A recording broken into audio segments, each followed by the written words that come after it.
नाज़रीन, अवामी न्यूज़ में ख़बर जो सिलसिलो जारी है। अवां खे मटियारी का ख़बर ॾींदा आहियूं त ॻोठ ढरा माछी मांझंद जे रवासण 50 सालनि जी मसमात सोहंदी माछी पुट जे क़त्ल ख़िलाफ़ मटियारी में साफ़िन वटि पहुची एहतजाज कयो। इन मौक़े ते हिननि साफ़िन सां ॻाल्हाईंदे चयो त जिंजा ॿ कलड़ा हेतड़ी हिकिड़ी छोकिरी है पुख नुकंदड़ मासूम है कारीअ चोटीअ सां बेवाह करे मुंहिंजे दर ते छॾी अथनि।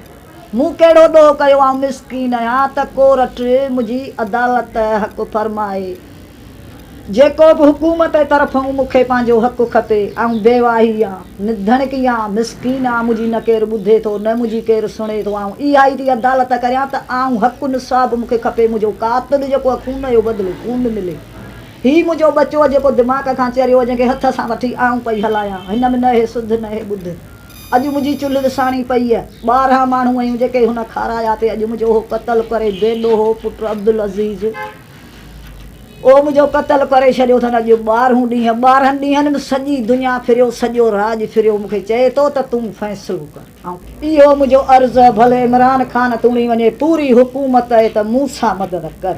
ऐं बेवाह आहियां, रनड़ी आहियां, मिसकीन आहियां, मुंहिंजो हक़ थियो वञे। वधीक ख़बरनि ऐं तफ़सील जे लाइ विज़िट कयो असांजी वेबसाइट awamiNewsHD.com ऐं ॾिसंदा रहो अवामी न्यूज़ HD।